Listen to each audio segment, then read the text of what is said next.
Magandang hapon po, mga kababayan.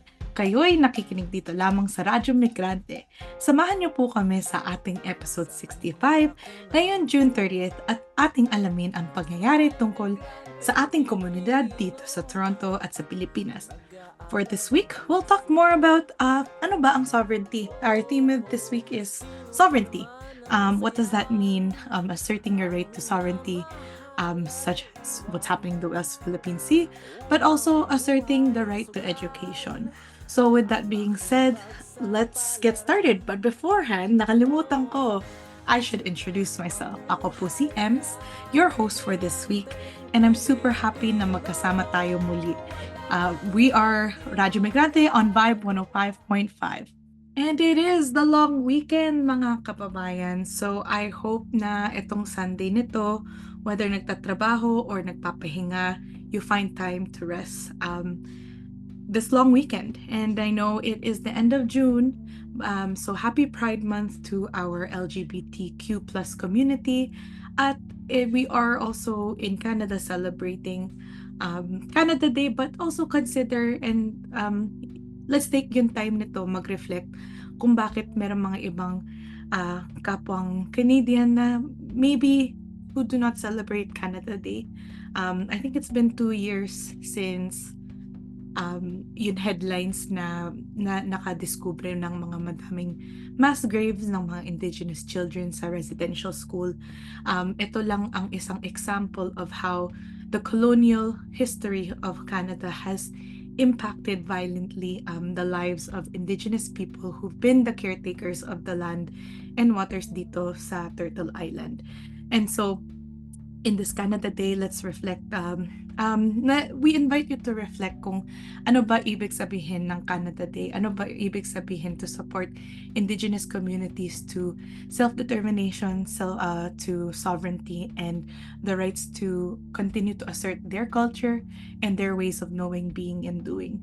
Hindi lamang dito sa Canada po, alam natin sa mga isyung Indigenous people struggle sa Pilipinas, where Indigenous people all across sa Pilipinas continue to fight for ancestral rights, for sovereignty and self-determination. Hindi lamang din doon, it is a global issue that we tend to reflect na that's happening to many Indigenous communities around the world. And so with that is our opening for this week for episode 65. Halina, Ted, let's talk about the news. I know mga kababayan and mga karadmig, we've been hearing it a lot sa news lately, is the West Philippine Sea. Ano ba ang West Philippine Sea at ano ba ang context nito?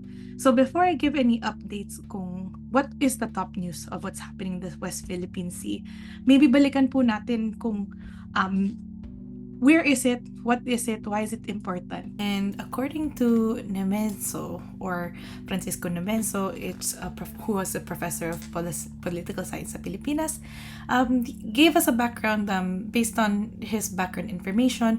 The West Philippine Sea covers actually approximately 3.5 million square kilometers.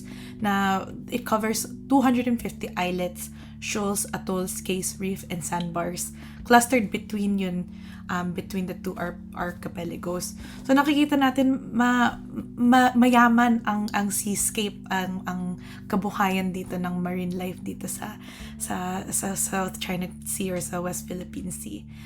So dito makikita natin yung mga isla, maliliit siya, uninhabited, so walang nakatira, pero pag naka-high tide na nawawala, pero pag low tide nakikita natin. Nangyayari po ngayon sa Pilipinas is itong West Philippine Sea, which is the waters that are closest to Taiwan and China. China has increased its aggressive actions dito sa Kagaratan. This includes heavy presence of Chinese ships na pinipigilan ang mga fishing boats na papunta sa Scarborough Shoal. And I actually just wanted to share a quick clip from Alab newscast that highlights how the tensions between China and the Philippines have left mga mangingisda. Naiipit sila dito sa tension between the two states. Plano ng China na hanggang 4 na buwan ay magkakaroon ng fishing ban. At di kami pumapayag dahil alam po namin na ang kahalagahan ng pangingisda. Isa si Joey Marabes sa mga mangingisda sa Masinloc, Zambales na tutol sa 4 na buwang fishing ban ng China. Unilateral na nag-anunsyo ang China na bawal mangisda sa bahaging sakop pa ng maritime zone ng Pilipinas, kabilang ang Bajo de Masinloc. At take note, hanggang September 16 daw ang fishing ban ha? Wow! Kaya naman itong May 30, lumahok ang mga mangingisda sa isang collective fishing expedition sa West Philippine Sea para muling ipanindigang atin ang Pinas. Pero para sa mga progresibong grupo, hindi lang China ang dapat tumigil sa panghihimasok sa West Philippine Sea, kundi maging ang US. Ang US sa pakikialam po rin nila sa atin at the same time, ang China na nambubuli sa atin, pinipigilan yung aming karapatan na mangisda sa ating sariling katubigan.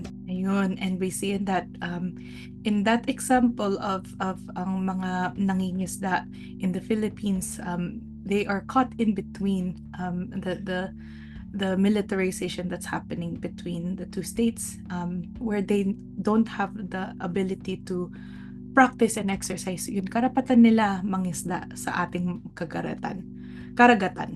At meron din mga instances, mga events na iniraram at nagpa-fire ng water cannon sa ating mga Philippine Coast Guard vessels sa Philippine Sovereign Waters. So bakit ba importante ang West Philippine Sea o WPS? Nakikita po natin ito ay isang malaking shipping trade route hindi lang sa bansa pero sa buong mundo. At nag-a-account siya actually according to the statement from Bayan USA. It accounts for approximately 10% of the total of global marine fishery, which is also estimated of having resources for natural gas and also barrels of oil. Pero importantly, ruta po siya sa shipping trade. And nakikita natin it's based on the history and its geographical location. It's a very important opening or port that allows it's a area of resources that if you do continue to have military and economic presence, it can be beneficial for those who control it. And so through the recent years, especially this year at last year, mas dumadami ang mga territorial encroachment from China, and it continues to increase the conflict and increase the tension between China and the Philippines, which ultimately threatens po ang Filipino people's sovereignty at ang self-determination. So in summary din po, with that, with the increasing tensions, the US government, the United States, is also actually came out in June 29 that highlighted the deepening alliance between the Philippines and the United States, where Manila and Washington reaffirmed their quote-unquote ironclad commitment under the mutual defense. In the early weeks in June 17, according to Inquirer.net, the Philippines, Japan, the United States, and including Canada conducted a joint maritime patrol in the West Philippine Sea. This multilateral maritime activity, sinasabi daw it aimed to bolster cooperation, show regional solidarity, pero at last but not least, to uphold a free and open Indo-Pacific. So with the increase of foreign military presence, there is a continuing tension between China and the Philippines. With these recent tensions, madaming Filipinos across the diaspora and including the Philippines scrutinize this perhaps this alliance and call for us, for Filipinos, to be critically aware of the impacts of the militarization that is happening in the Philippines. For example, in Renato Reyes released a statement that highlighted to ask if Marcos and the government is not in the business of instigating wars, why would it allow U.S. military exercises and bases in the Philippines when these are what provoke and escalate conflicts? Why is Marcos allowing the Philippines to be a pawn in imperialist power plays in the region, quote unquote? He also goes on to say that with the increased prepositioning of U.S. weapons aimed at China and Taiwan, it only raises tension. And really, one of the solutions that Renato Reyes suggests is to de-escalate the conflict in the West Philippine Sea. It should stop. The Philippines should stop using itself as a pawn for U.S. war provocation against China, quote unquote. He goes on to continue that the Philippines should pursue a peaceful and diplomatic resolution towards China, and not let the U.S. use, quote unquote, use our legitimate issues with China for U.S. warmongering and geopolitical maneuvers. So with that, alongside with that, in the other side of the Pacific, just this June, actually, similar June 29, the U.S. also ran exercises in the rim of the Pacific. So this was the 29th military exercise that is currently underway sa Hawaii. And with this, there was also opposition from concerned U.S. citizens, including Filipino in the Filipino diaspora, that really highlighted that, what is happening in the RIMPAC is also parallel to what's happening in the West Philippine Sea. Again, the militarization in both areas highlight the continual of pagsira ng environment, including seascapes, sea life, at it also impacts ang local communities. The increase in militarization, yung naiipit, ay ang mga local communities, including ang mga fisherfolk. And lastly, as Professor Nemenso concludes in his analysis, a suggestion that he also shares is that perhaps hosting military facilities continues to provoke, as Renato Reyes also said, it continues to provoke China to seize the islands we occupy, but perhaps we cannot defend. But it also challenges our quest for regional stability. And quote, Professor Nemenes said, we should instead uphold the spirit of our own constitution, which bans foreign troops from our soil. It is in our national interest to keep the South China Sea, the West Philippine Sea, open to all maritime nations. The islets, shoals, reefs, cays, and sandbars comprising of spratlys are better left in the world's commons, accessible to fisher folks of all nationalities. And so with that being said, that concludes our news for this week. At nakikinig po kayo dito lamang sa Radyo Migrante at Vibe 105.5 FM. And so sa ating pulsong segment, pakinggan natin ang mga saloobin ng mga ating kababayan sa SEIU picnic na nangyari last week. And ang SEIU is the Service Employees International Union, a labor union that is representing almost 1.9 million workers across 100 occupations sa United States at sa Canada. And so they held actually a picnic last week at pakinggan po natin ang mga karanasan at mga kwento ng mga ating kababayan. Arlene, and 20 years. 20 years sa Canada. Wow. Ako naman is like 17 years. Inaalala namin ang Pilipinas, obviously, sa pagpapadala.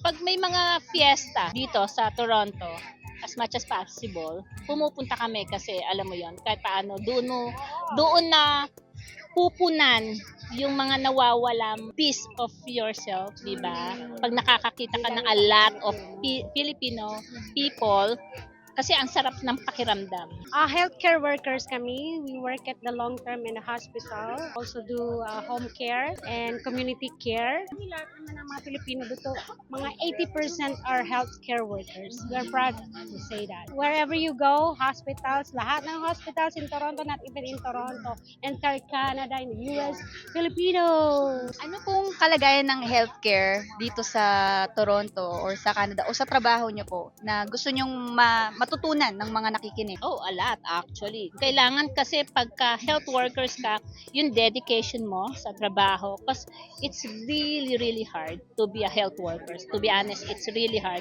So, kailangan yung puso mo nandoon, ilalagay mo. Put everything into your job para lang, alam mo yun, makapagbigay ka ng total care sa mga residente, sa mga pasyente. Ano po yung masasabi nyong top challenge sa trabaho niyo? Oh, a lot. COVID time, my God. COVID time? Yes. Ang hirap nun nung COVID time, like, nakakatakot. You fear for your life, you fear for the patient's life. Ganun. Sa family, lahat. Ako yung tough, siguro yung hindi ka na, I'm so sorry, but sometimes hindi kami naiintindihan. Nung nakaramihan na as a health workers, hindi napupunan yung needs namin as a health workers. Okay, nabibigay namin more than 100% ng aming pagmamahal sa mga residente namin and everything. Pero yung sa aming balik naman as health workers, not really like I'm so sorry, but that's the reality of health workers. Ano pong example nun nung pangangailangan? Yung wage namin, una sa lahat, yung mga sweldo namin is not really like a work for, like, iba-iba kasi ang level ng healthcare providers. We are on the nursing aid. Kami yung talagang toka na mahirap talaga yung aming ginagawa. So, it's not yung nababali na malikod mo lahat-lahat, pero yung sweldo mo kakarampot. Parang ganun. Yung nai-ignore kami. Nai-ignore yung needs namin. Nai-ignore yung salita namin. Alam mo yon. So, miyembro din po kayo ng SEIU. Union po siya, di ba po? Yeah. Anong kahalagahan ng union? Oh yeah, a big actually. Yeah, it's really a big. Because without them, sino ang magsusupport pa sa amin? Kung walang didinig sa boses namin, ano pa kami? 'Di ba? Ano lang kami, is just an ordinary employee. Pero without the union, walang magpo-protect sa amin. Walang sasagot sa amin sa mga complaints namin. It's not only complaints, yung sabihin na natin na ginagawa ng mga unrighteousness sa trabaho, kagaya ng yung mga institution na tinatrabaho namin. Kung wala kaming union, easy lang sa kanila. So, we're very thankful na part kami ng union. Otherwise, they're just gonna take advantage of us.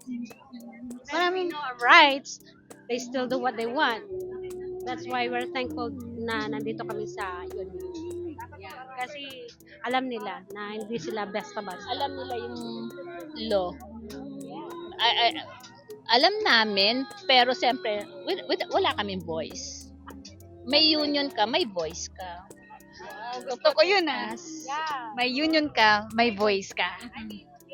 I-voice out mo yung rights mo, hindi ka natatakot. Diba? Kasi maraming mga trabaho dito na they're not unionized, and even if they are right, they just choose to zip up their mouth because they're gonna get fired. They can do that to them. Unless if you are unionized, nasa union ka, wala. Yun lang, may safe ka. At ayan po ang ating Pulso segment sa linggo na to. Maraming salamat po sa nagbahagi sa kanilang opinyon at karanasan. Patuloy po kayo nakikinig dito sa Radyo Migrante, dito sa Toronto's Best Filipino Community Program, Vibe 105.5. Huwag po kayong aalis mga kababayan, makakasama natin si Sir Raymond Basilio, Secretary General of the Alliance of Concerned Teachers or ACT. Mag-uusap tayo tungkol sa karapatan towards education and the rights of mga guro sa Pilipinas. So, mapapakinggan po natin yan after the break. Kita-kits tayo! Magandang hapon sa ating mga tagapakinig. Dito tayo sa Pinoy Tayo Talakayan at Usapan itong segment natin. Ngayong hapon, mga kababayan, kasama natin si Kuya Raymond Basilio ng ACT. Kuya, pwede niyo po bang pakilala ang inyong sarili at ang organization that you are affiliated in? Magandang hapon po sa ating mga kababayan na andito sa Canada. Ako po si Raymond Basilio, ang kasalukuyang Secretary General ng Alliance of Concerned Teachers.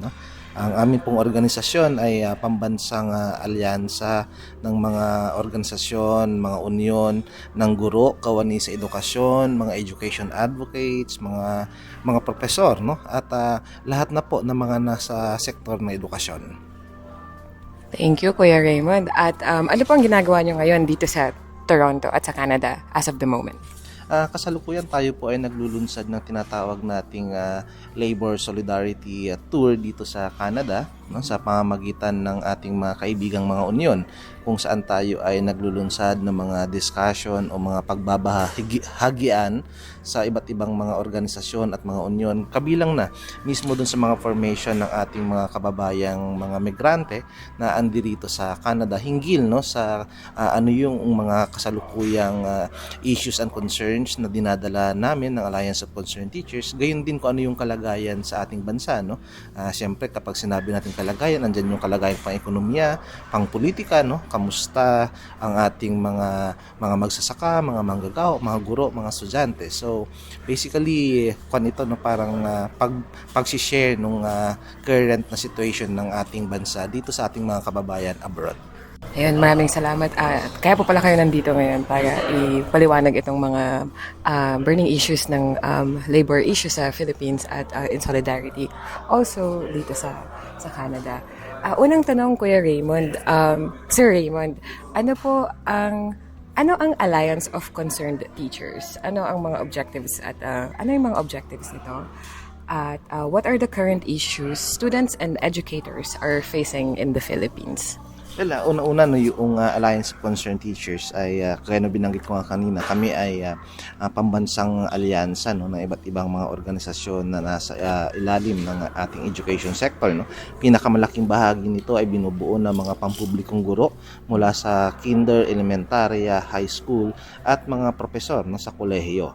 Ngayon din ay may mga organisasyon tayo mula sa mga pribadong eskwelahan at mga pribadong grupo na nagtutulak ng mga pagbabago o nagtutulak ng mga solusyon doon sa mga susing issues na kinakaharap ng sektor ng edukasyon. So halimbawa, ano yung mga susing usapin na kinakaharap natin? Unang-una, kung sa kaguruan yan, nananatiling primary na issue natin yung pagtataas ng sweldo ng ating mga kaguruan, dahil ito yung mayor na rason kung bakit ang ating mga guro ay umaalis ng bansa at nagsisilbi bilang mga guro dito sa Canada, sa Estados Unidos at sa mga maraming bansa pa sa Europa. Pangalawa ay yung patuloy na kampanya natin para itaas yung budget ng sektor ng edukasyon. Alam naman natin, alam din ito ng ating mga kababayan andito sa Canada kung gaano kahirap yung kalagayan ng ating mga pampublikong eskwelahan, na siyang nagiging dahilan din upang patuloy na dumaos-os yung kalidad ng edukasyon sa bansa. Kaya isa to sa mayor na laban na tingin natin ay dapat ay suportahan ng bawat isa, sa minimum nga sabi natin, yung 6% ng gross domestic product ng bansa ay dapat na ibibigay sa sektor ng edukasyon. Sa kasalukuyan ay nasa 2.8% lamang yung naibibigay ng gobyerno. Hindi pa ito nangalahati. Kaya ang resulta, siksikan yung mga bata sa silid-aralan, walang sapat na gamit sa pagtuturo, walang libro, walang mga computer. Kahit panong pandemic, sabi nila mag-online learning tayo, pero paano ka mag-online learning kung walang mga computer ang mga guro at mga bata? Gayon din ay napakahina at napakamahal ng internet services. So yun yung ilang mga features nito. At pangatlo, yung nagpapatuloy na paglabag sa karapatang pantao ng ating mga guro, ng mga unionista ng mamayan, no, sa bansa, dahil na rin sa patuloy na panggigipit ng pamahalaan doon sa mga grupo o mga individual na nagsasalita about sa mga issues and concerns na kinakaharap ng mamayan, no. Halimbawa, kaming mga guro nung kami ay nagsasalita hinggil sa patuloy na pagbagsak ng kalidad ng edukasyon, sa halip na tugunan ito, ang ginawa ay maghasik ng lagim at pananakot ang pamahalaan upang patahimikin kami. Nung nakaupo pang secretary, DepEd Secretary noon si Sara Duterte, kasi ngayon 'di ba alam naman natin na nag-resign na siya sa kanyang pwesto, bilang isang aktivista at union leader and also teacher, ano yung mga kagaya nga ng sinabi nyo na grabe yung red tagging na pinapasalamuot nung panahon ng Marcos Duterte regime, ano-ano yung mga kinaharap ninyong red tagging at paano ito na struggle out ng mga kasama natin sa ACT?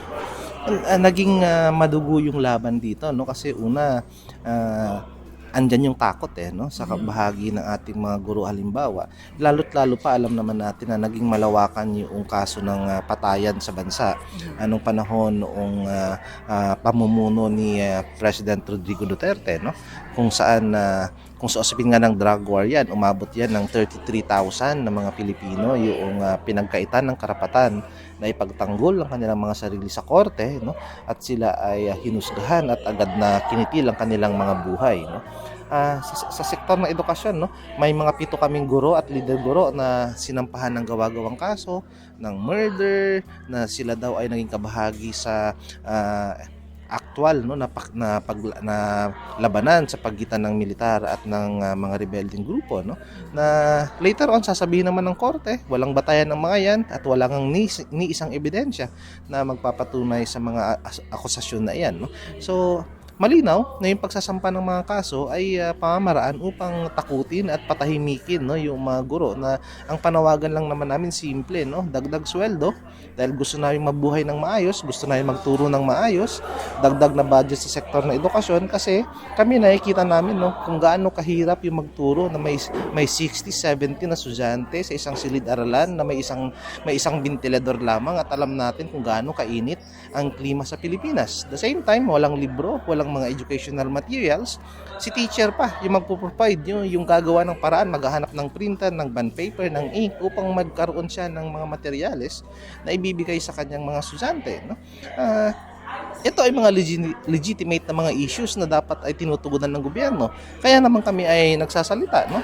The moment na kami nagsalita ay tatawagin kaming komunista, terorista, no. So although alam naman natin wala namang mali sa pagiging komunista, kasi yan ay kabahagi ng karapatang pantao at karapatan ng mamayan na pumili ng ideolohiya ang kanilang susuportahan. Ngunit para tawagin kaming terorista, no, kung ano man ang aming ginawa, ay wala naman kami lagim na hinahasik, no. In fact, ang gobyerno ang naghasik na lagim, kaya marapat ang tawaging terorista ay ang gobyerno.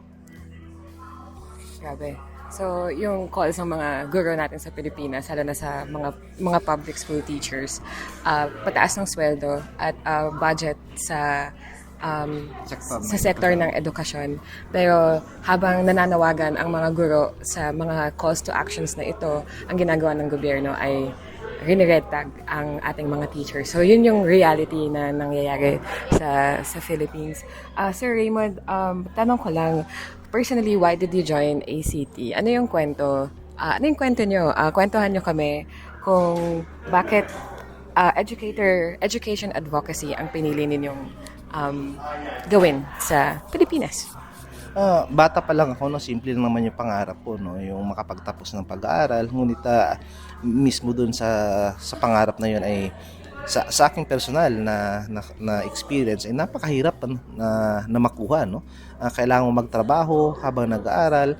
Parang hindi naman nito sinasabuhay yung probisyon ng ating saligang batas na sinasabi na dapat ang bawat Pilipino ay may karapatan sa dekalidad na edukasyon, no.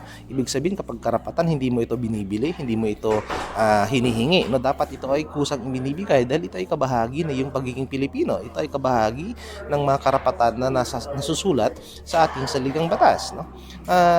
Yun yung take off point ko, no. Then mula doon ay ako ay kumuha ng kurso, no, sa pagtuturo, no? Ako ay nagtapos ng Bachelor of Education Studies at nagturo, no, ng ilang taon at ito na nga, no, nakilala natin si Alliance of Concerned Teachers na totoo yung kanyang pagiging concern, no? Hindi lamang para sa mga guro, kundi mismo sa mga kabataan na kanyang tinuturuan, na nais nga nito una-una, no, magsulong ng isang edukasyon na di kalidad, siyentipiko at makamasa, no? Ibig sabihin yung para sa lahat, no? At yung siyentipiko, ibig sabihin yung talagang nagtataguyod ng standard at tunay na edukasyon, no, para sa kabataang Pilipino. Ito yung mga mayor na mga advocacy ng ACT na naengganyo ako dati, no.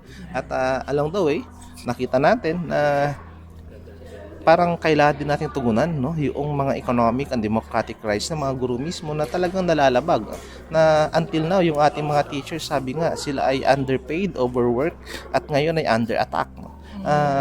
Kailangan, hindi sapat yung sabihin ng mga guro ay mga makabagong bayani ng ating panahon kung hindi mo naman natutugunan yung kanyang mga karapatan. May batas tayo, may Magna Carta Magna Carta for Public School Teachers ng 1966, no? Ibig sabihin dekada na itong batas na ito, na sinasabi niya ang mga guro, no, pinakasimple lang, dapat yung sweldo niya nakakabuhay, no? Pangalawa, sabi niya, yung health benefits ng mga teachers, si teacher pag nagkasakit, ipagamot mo. Pero until now, no, hindi ito naipapatupad ng pamahalaan.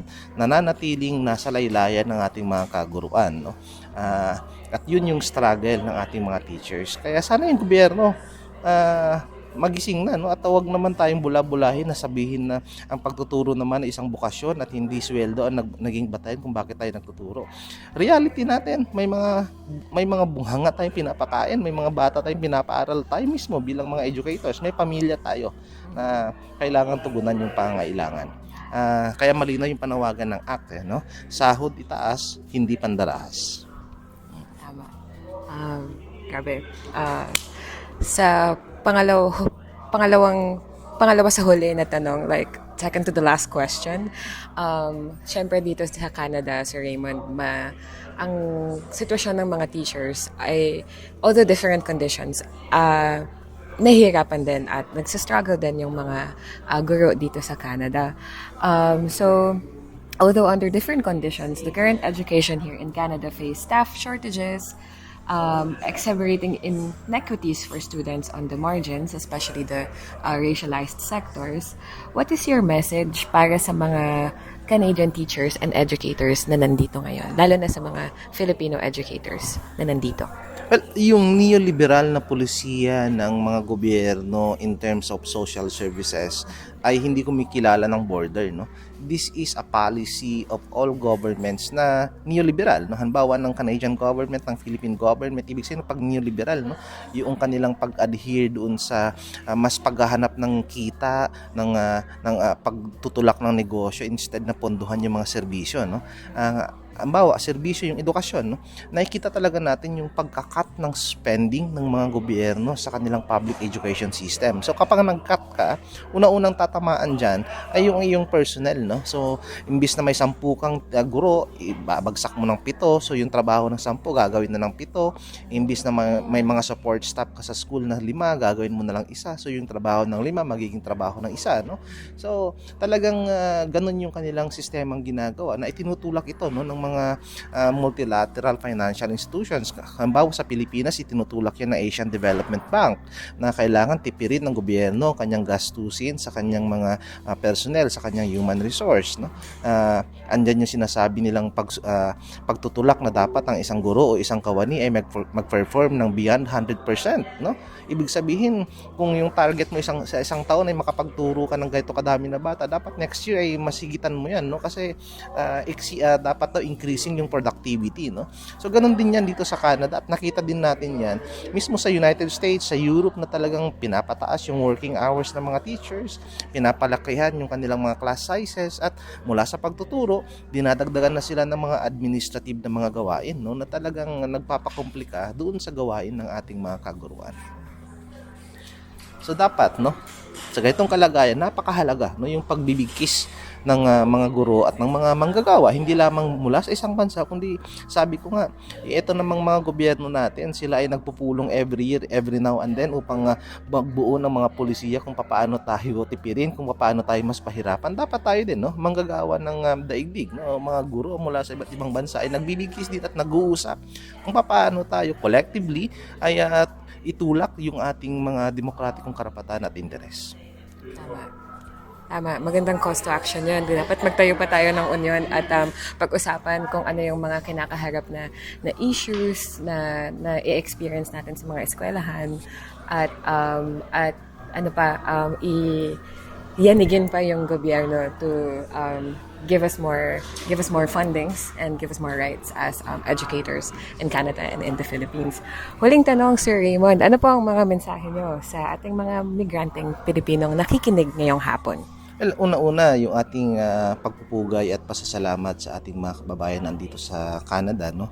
Alam naman ninyo, no, kabahagi kayo nung malaking bahagi kayo ng ating gross domestic product na siyang talaga nagtataguyod ng ekonomiya, no. Pero ito nga ay nakikita natin na kayo yung malaki yung kontribusyon sa ating ekonomiya, pero yet itong mga basic na karapatan ng ating mga kababayang migrante ay patuloy din, no, na hindi na ibibigay ng ating pamahalaan, no. Daming cases ng maltreatment, no, pero wala tayong makitang services mula sa ating embahada, mula sa ating gobyerno.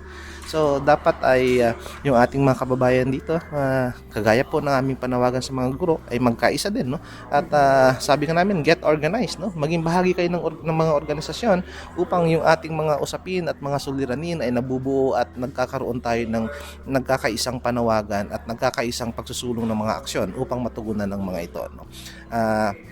Also, no, iniimbitahan natin ang ating mga kababayan dito sa Canada na maging aktibo makibahagi sa mga usapin natin sa Pilipinas dahil andito man po kayo sa Canada, ang inyong pong mga pamilya ay nasa Pilipinas pa rin na direktang tinatamaan, no, ng mga pulisiyang anti-mamayan ng ating pamahalaan, no.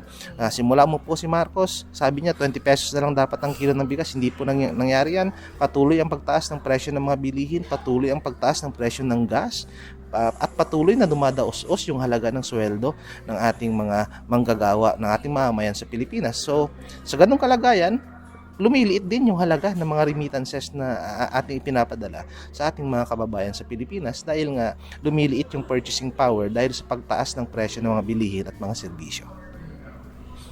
Maraming salamat, Sir Raymond, sa inyong sa ating comprehensive na discussions ngayong hapon.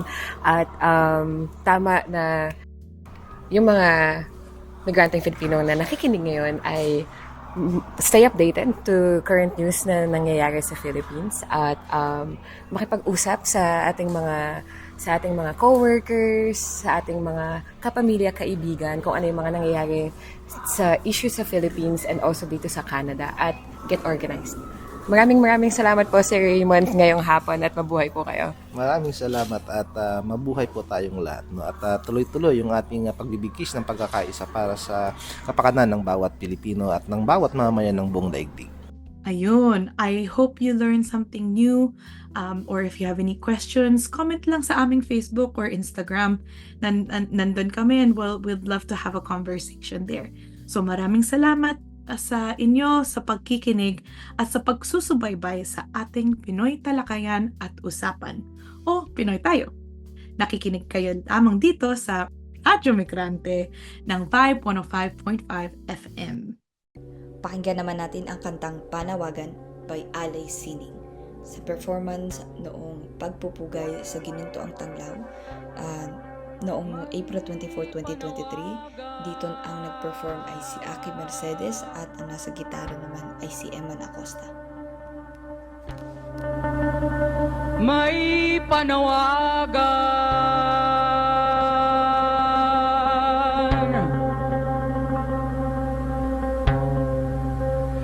may panawagan,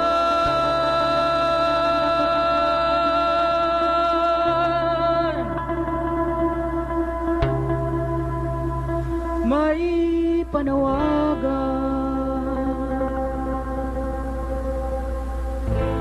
Ang iyong tugon, ikaw ang magpapasya sa iyong pagsulong, ikaw lamang ang hahadlang. Ang iyong armas ay talim ng iyong paninindigan.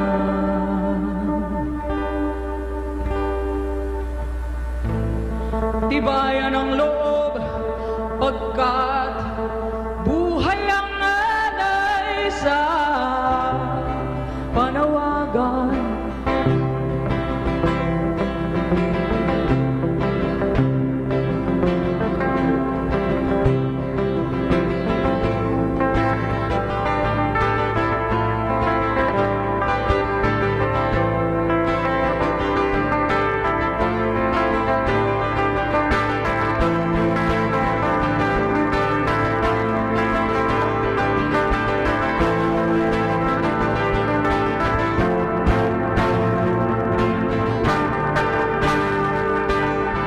Sa bawat punglong sa baril ina'y lumalabas, nagundong ng tubo ng aping sambayanan.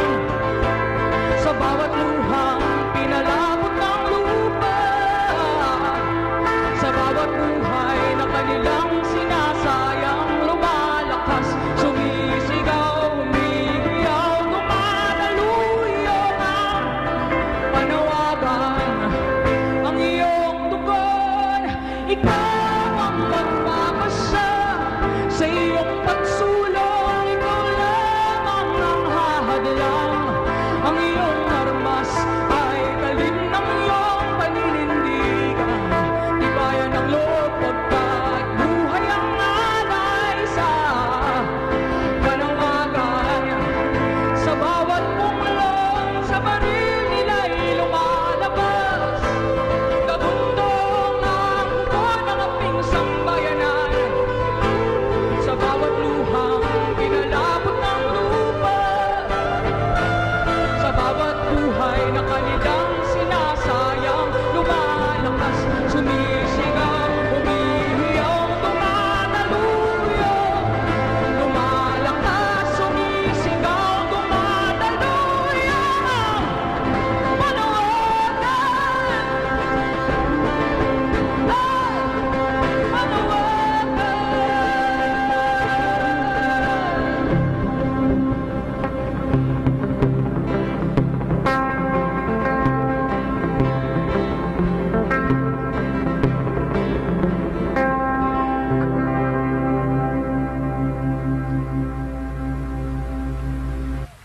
And syempre, to stay updated sa ating happenings sa ating community, narito ang mga events and announcements. So happening today after this show, the Call Her Ganda screening by Anak Bayan and Kababayan Multicultural Center is happening sa Kababayan's branch building in Parkdale. It's a pay what you can. And so if you're around the area, feel free to drop by and join in the film and discussion. On 4 o'clock today, meron magkakaroon ng konsyerto at pagsamba, Awitin ng Bayan featuring mga Filipino Churches Choir sa Toronto. Manggaganap to sa Ashbury and West United Church, and the address for Ashbury Weston United Church is at 3180 Batter Street, North York. That's 3180 Batter Street, North York. Magkita-kita po tayo doon. And if interesado po kayo maging bahagi ng Radyo Migrante, halina't at sumali po kayo sa Radmig Collective. Message nyo lang po kami dito sa aming social media accounts at madali nyo naman po kaming hanapin. Just search up Radyo Migrante sa search bar. And unfortunately, dito po nagtatapos ang isa na namang makabuluhang episode ng Radyo Migrante. Ako muli, si Ems. Maraming salamat sa pagsubaybay sa akin at sa mga kwento natin sa mga kababayan. Ipagpatuloy natin to next week, and where we will talk more about mga ibang balita, ibang pulso, ibang Pinoy tayo. At kwentuhan dito sa Vibe 105.5 FM. At sa tulong mga kababayan natin na bumubuo ng Radmig, kay Carl Ramirez para sa kanyang kanta, Migranteng Pilipino, at higit sa lahat sa inyo pong nakikinig sa amin sa Radyo Migrante tuwing linggo mula 1:00 hanggang 2:00 ng hapon. Maraming salamat po. Hanggang sa susunod mga kababayan, muli, mabuhay po kayo at mabuhay ang Bayan Pilipinas. Mabuhay ka, migranteng